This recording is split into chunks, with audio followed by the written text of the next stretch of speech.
This video and all of its contents, including any opinions expressed by the narrator, are strictly for entertainment purposes only and is not intended in any way as a substitute for professional services and consultation from a licensed therapist, doctor, attorney, or other licensed professional service provider. Each person must make their own life decisions, and those decisions are theirs. Welcome back to Find Your Alpha. I'm back this week with another great video, and you can see the title right on your screen. I found out my wife had a boy toy in New York City, so I blindsided her with divorce. Now let's get into this story. He starts off and he says, "Please note, I set up this account just for this post and don't plan to use it after. My wife and I were just 6 weeks shy of our silver anniversary when I discovered she had a multi-year affair with a 33-year-old bartender from New York City. I'm going to call my soon-to-be ex-wife Maddie. She's 48 and I'm 49, and we have one adult child, a son who's 24. I assumed we had a great marriage and thought Maddie was my best friend, someone I could trust with my life. We got along really well and never had any significant arguments. Sure, we had our minor disagreements along the way, but we always worked through them and never went to bed mad. In bed is where we really clicked, as we both are very adventurous and have extremely high libidos. We liked doing everything and kept our relationship fresh by going on dates, taking romantic vacations, and making time for bedroom fun. Believe it or not, we still did it in the car or in the outdoors when we had the opportunity. I know this sounds immature, but that's how much we enjoyed each other. I was very happy in our marriage and believe she was too. I'll now explain how I found out. Did I find a racy email or text between her and her paramour? No. Did I catch them in the act? No. I found out through her lover's ex-girlfriend, who I'll call Sarah. Sarah found me on LinkedIn and sent me an in-mail message asking to talk. When we spoke, I didn't know what to make of what she was telling me, and at first I thought it was some sort of prank that Maddie was playing on me. That was until Sarah sent me a series of pictures and a video of them in action. Then reality hit me. Seeing Maddie doing all the most intimate things with a strange guy shattered my soul. I'll never be able to get those images out of my head, nor will I ever be able to forgive her. To me, she has committed the most egregious marriage violation imaginable, from which there is no coming back. Now, for background on how the affair started.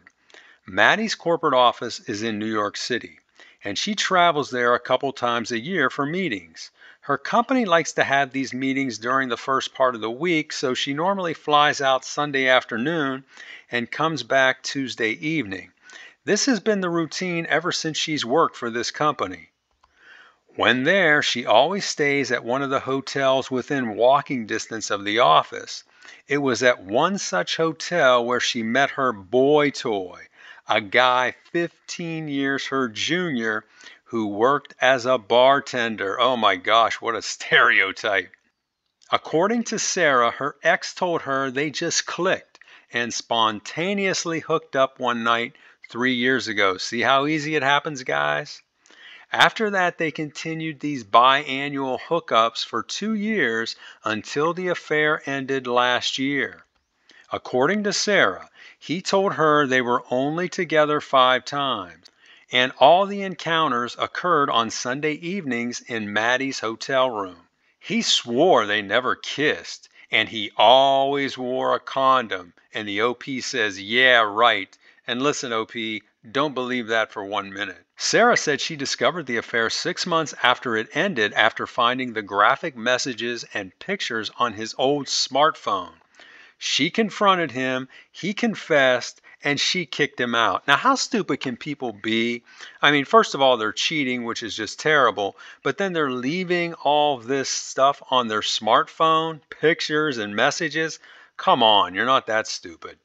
Not being able to afford a place of his own in Manhattan, he was forced to quit his bartending job and move back out on Long Island. I asked Sarah why she waited so long to contact me. She said she never had any intentions of telling me, but her new boyfriend convinced her to do it. According to her, he had been cheated on and loathes people who cheat. He told her she had to tell me, so that's why she did. I asked if she knew why the affair ended. She said her ex said Maddie eventually broke it off because she told him she loved me. What a mind F, he says. After learning all this, I took time to mourn and determine my next move. After giving it much thought, I've decided to divorce Maddie. That's the right thing to do, OP. While I still love her, I will never trust her again and will always think of her and the loser bartender. I've also decided not to confront her and plan just to blindside her with divorce papers. I don't want to give her a chance to explain herself or listen to her excuses and apologies. I want to make the day she serves so dramatic that she feels worse than I felt when I found out about her affair. It's my revenge for her betrayal. In the meantime, I'm going to act like everything is normal and play nice, extra nice. My situation is proof this kind of thing can happen to anyone, even after 27 years. I never dreamed I'd be one of those crazy people telling their personal story to the world, but here I am. My parting words of wisdom for the married guys out there is to never get too comfortable with your spouse and stay vigilant. Be alert at all times, my friends. Marriages are built on trust. If your spouse betrays that trust, then they're not worthy of keeping around. The day the divorce papers are ready, I plan to move my belongings into storage, then have her served at work. When she calls me, I'll tell her I've known about everything for weeks and send her one of the graphic pictures Sarah sent to me to prove it. Every time she calls or texts me again after that, I'll send her another picture, then another. I'll then let our families know I'm divorcing her and why. Right now, I feel good about my decision and can't wait for the day when I can destroy her life just like she's destroyed mine. After things play out, I'll come back to provide an update. So that's the end of his original post, but he does have a number of updates here. The first one, and this was from 16 days after the original post. He says, "Damn it, why don't things ever go according to plan? The day came to serve Maddie and things were falling into place. I had all my stuff moved out in the morning, and that afternoon a courier made the special delivery to her office and Maddie was served. As expected, she lost her mind and immediately called me, and I answered. I told her I knew about every detail about her affair with her boy toy bartender and had filed for divorce. She begged me to let her explain. I told her I had already moved out and she should get an attorney, then disconnected the call. As predicted, she started calling me and I sent her the first photo. With each additional attempt she made, I sent her another. At that point, everything was going as planned. That evening, I called my son and told him. He was surprised and upset as you would expect. He asked me if there was any chance of working things out, and I told him no, not after what she had done. I told him, son, never stay with a cheater. That's good advice, OP. After we finished talking, I was about to call my parents when my mom called and said Maddie just left their house. She was there frantically looking for me. While there, she confessed everything to my parents and said she has been in counseling since breaking off the affair last year. Now listen to this. She told them she's been diagnosed with an S addiction. That's right, folks. She claims her cheating was all due to a mental addiction she has where she cannot resist the temptation of S. Can you believe this? No, I can't. And let's say, for instance, she does have this addiction. Well, how long has she had it for? Is this just something that's new? Or has she had this your entire relationship and been cheating on you all this time, but this is the only one you're finding out about? That's the question I'd have. I then headed over to my parents' house to talk with them. To my frustration, they both tried talking me out of divorcing Maddie. They weren't condoning what she did, but said it says a lot that she broke off the affair on her own and has been in treatment ever since. My mom was especially vocal, but Dad also tried to soften me up. I told them a man should never stay with a cheater, and I was shocked and disappointed by their reaction. I told them the whole addiction thing is nothing more than an excuse for cheating. To me, I believe in the saying, if you do the crime, you must do the time. The ultimate time or penalty for marital cheating is to divorce, and that's what I'm going to do. Before I left, my parents told me they will support whatever decision I make, but asked that I think about it. I told them I already had and left. When I got back to the apartment I rented, I called Maddie's dad to tell him I was coming over to talk. He told me Maddie was just there, and she told them everything, just as she had done with my parents. He said he doesn't believe the whole addiction thing either, but asked if I would take some time before I threw in the towel. We talked more, and I didn't promise anything, but I said I'd think about it. I'm very close with her parents, so divorcing will mean losing them too, which will be difficult. That night, Maddie tried calling me several times, but I didn't answer. Saturday morning, my son called and told me his mother called him last night too and confessed to everything. I have to give her credit for that. She has taken full responsibility for her actions and has confessed to our entire family. My son told me he was thoroughly disgusted with his mother and fully supports me. He said he knows I'll be getting a lot of pressure from his grandparents and said he will support whatever I decide to do. He told me if his current girlfriend ever does something like this to him, he'll break up with her on the spot. So that's where things are now.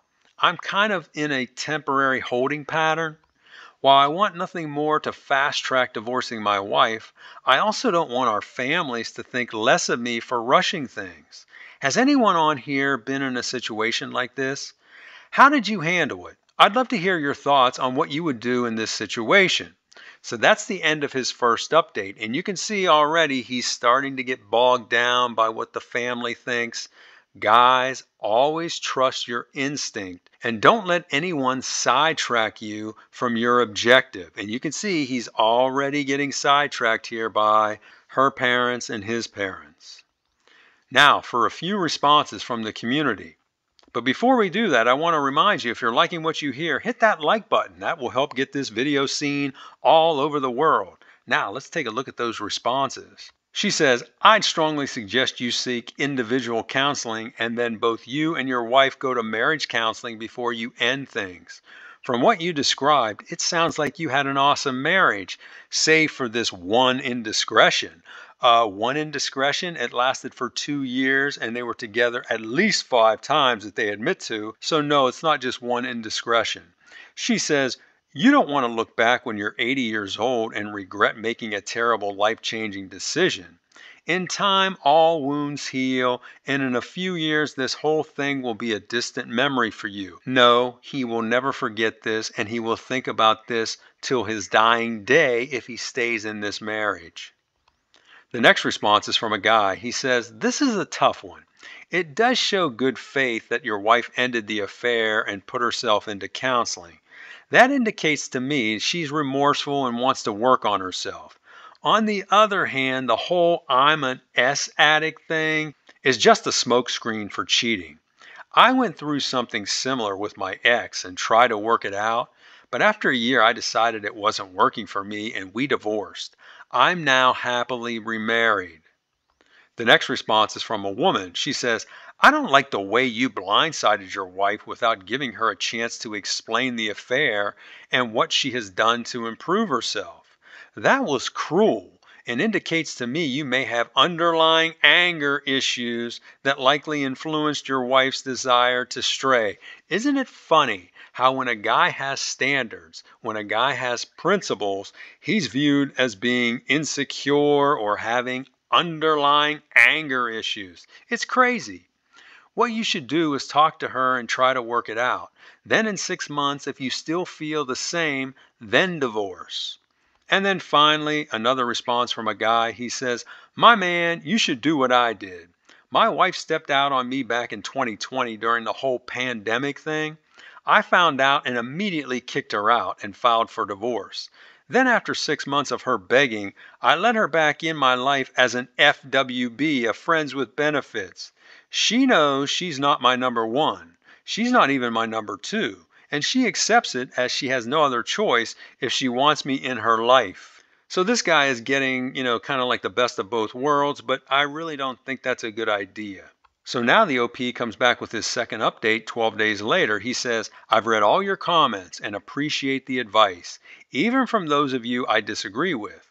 Let me first say I'm still moving forward with the divorce, but I have agreed to meet with my soon-to-be ex to clear the air, so to speak. I'm going to give her 60 minutes to say her piece, and that's it. My attorney strongly suggests I not do so, but insisted if I do, we meet at his office and the meeting be recorded. I countered his recommendation and suggested I meet her at a neutral location with witnesses and record the meeting. He said this was okay, but told me to be very careful with what I say and do, as he's seen these things backfire on the betrayed spouse. I've set the meeting up for next Tuesday at her parents' house. My son will be with me and is going to record it using his tripod gimbal. He, along with my in-laws and my mom, will be in the next room. My dad can't be there because he has a doctor's appointment at that time. I'm meeting with her just to check the box that I at least met with her to satisfy my parents and in-laws. I'll update here after I speak with Maddie. So that's the end of his second update. Then he comes back 9 days later with another update. He says, we had the meeting and it went better than I expected, but it was difficult for me. I let her speak uninterrupted. The only thing I asked is that she not use the S addiction thing as an excuse, and she agreed she wouldn't. She started off telling me how much she loves me and misses me, and that what she did was wrong, stupid, and it meant nothing. All the things that you would expect cheaters to say. She looked at me for a response, and I just told her, okay, and gave her a look of, is there more? She went on to say that she came to her senses last year after continuing the affair for 2 years, and since that time she has put herself into therapy. She said she kept all this from me for obvious reasons, as she didn't want to lose me. Maddie said therapy has really helped her, and that her therapist felt she had now worked through the mental drivers that made her cheat. I asked if her therapist felt this was just a temporary thing. Maddie said yes. I then asked her what happens when the next 30-year-old bartender comes along. She just looked at me and started crying. I told her she better continue as the clock was running. She then transitioned into asking me if I had been happy with her and if there was anything more she could have done for me throughout our marriage. I told her I was very happy before this, and yes, there were things she could have done. The most important things, being trustworthy and loyal. Maddie said she was, as she loved only me. I gave her a side-eye look and laughed in her face. She then tried explaining herself, which didn't go well. She said she only cheated when she was away and therefore never neglected me. Oh, are you kidding me? Come on, lady. She went on to say that because they never kissed and he wore condoms, that made a difference somehow. Now, mind you, she's sitting there telling me this like I'm supposed to be impressed or something. I asked her to listen to what she was saying, as she sounded completely ridiculous. She said she wasn't defending what she did, only trying to explain her rationale. I asked her why she'd do it if she was so happy. She said she was just taken away with the idea of a young, handsome guy being interested in her physically. She said even though I made her feel beautiful, she felt like she was no longer attractive. You see how the attention and validation comes into play here? Now, by this time, 45 minutes had passed, and I told her she had 15 minutes left to give me her elevator speech. She told me if I gave her another chance, we could go right back to where we were before. I again told her that was impossible, as I could never trust her and will always imagine her with her boy toy every time I look at her. She then suggested a one-sided open relationship as an option. She said I could do whatever I wanted with whoever I wanted and she'd remain faithful to me. I quickly shot that down and told her I wasn't like her. This made her cry and she spent the rest of the time begging me to take her back. I just let her cry and beg, not saying a word. When the hour was up, I got up, picked up the gimbal with my son's phone attached, and walked out of the room. Before I left, I had my son send me the video via the Dropbox app, and I left. Maddie sent me a text later that evening thanking me for meeting with her, but I never replied. Now that I've checked that box, I plan on calling my attorney in the morning and telling him to fast track the divorce process. So that's the end of his third update. And then he comes back with his final update so we can see how everything turned out. And this final update comes 11 months after his last update. So more than a year after he first posted. He says, "Hello everyone, I'm sorry for not providing an update sooner, but I've obviously had a lot going on. Our divorce was finalized last Wednesday. We split everything 50-50, and she decided to stay in our family home and buy out my portion of the equity. According to her, she did this as she believes one day we will reunite and live together there once again." As for the divorce process, it was very emotional and mentally taxing for me. As time went on, my resolve started getting shaky, and I thought many times of just calling it off and getting back with Maddie, but I knew if I did, I'd end up being miserable. Complicating matters further, when we went in for our first hearing, the judge ordered 60 days worth of counseling for us. 60 days! She told our attorneys that we had to complete the sessions before she'd hear the case. I asked my attorney if she had the authority to demand this, and he said she does and there wasn't much we could do about it. He cautioned me not to protest too loudly or file any type of challenge, stating doing so could work to my detriment, as the judge may hold this against me. So I suffered through 16 sessions. It was a painful and worthless process as far as I was concerned. Not so much with Maddie, but with the therapist. She seemed to put all the attention and blame on me. I had to remind her a few times that I wasn't the one who cheated here. Eventually, after feeling browbeat for several sessions, I came up with a strategy to get her off my back. I told her that I viewed Maddie as my worst enemy. She asked me why I would say that, and I explained that no one has ever betrayed me like she has. I said no one in my family has, none of my friends have, none of my coworkers have. The only person who has was Maddie, and therefore I have no trust in her, and staying married was out of the question. The therapist didn't have a good comeback for this, so I used it in every session, and it worked. After completing the counseling, a follow-up hearing was scheduled, and the rest of the process was relatively painless. The judge asked if we attended counseling and what the outcome was. My attorney stated we had and that my decision was to proceed with the divorce. Maddie's attorney said Maddie appreciated me attending the sessions, but that it was her wish that we would reconcile. The judge said that doesn't seem possible at this point, so we will proceed with the hearing, and 90 minutes later, it was all over. To Maddie's credit, she gave me space and didn't try contacting me between our counseling sessions and said everything she had to say in the sessions themselves. The whole time, she never tried blaming me and just kept stating that her primary goal in life was to remain my wife. She even stepped in a few times when the therapist was being difficult and told her that I wasn't the bad guy here, she was.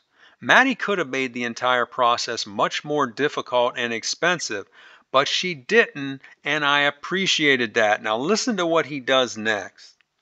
As a way of thanking her, I took her out to dinner the day after our divorce was finalized and then went back to our house, I mean her house, for a nightcap. There we ended up getting physical for the first time in over a year. What are you doing, guy? You just got divorced with this woman and now you're hopping back in the sack with her? Are you out of your mind? He says it was great and I felt really good about everything afterwards. Now you may be asking yourself, how does this make sense? Well, for me, I just couldn't stay married to her after she cheated and wouldn't even consider living with her again. But that doesn't mean I don't desire her physically, because I do and likely always will. She understands our relationship going forward will be just a physical thing, kind of like she had with the bartender. She told me she'll accept that for now, but said she wants more and will never stop trying. While I've not yet done so, I do plan to start dating other women, and Maddie knows this. I explained to Maddie if one of those relationships turns into something serious, then I will end our relationship. She told me she understands, but doesn't want to think about that and doesn't like it. She also told me she plans to remain monogamous and committed to me even if I do find someone else. While I miss the way things used to be, I like this new arrangement we have, and for the first time in a long time, I feel good about myself and the future. So that's the end of his story. Now, let me just comment on this. First of all, when he found out she was cheating on him, he took the appropriate action. He filed for divorce. He blindsided her with divorce. Now, I'm not saying, hey, you need to do that, but he wanted to get a little revenge on her, and that was his way of doing it.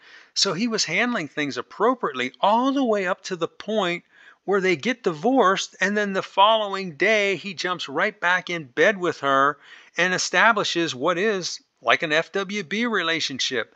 I think that's a big mistake. I've had other stories on here where husbands have done this, and I just think it's ridiculous. Because if you want to move forward with your life, you're never going to do that while you're still in some kind of relationship with her. Now, to him, he may see this as, oh, I'm getting the best of both worlds. I don't have any commitment. I'm getting the good stuff whenever I want it, and life is good. But he's never going to move forward from that relationship. He's always going to be tied to her, and I think that's a big mistake. Now, let's take a look at what I think are the morals of this story, and there are some important ones. The first one, never get too comfortable with your partner. He even said that right up front. Next, some women are really, really good at hiding their affairs. If this guy's girlfriend didn't come forward and contact him, then he would have never found out. Next, women often cheat just for validation and attention. That was the case with this woman.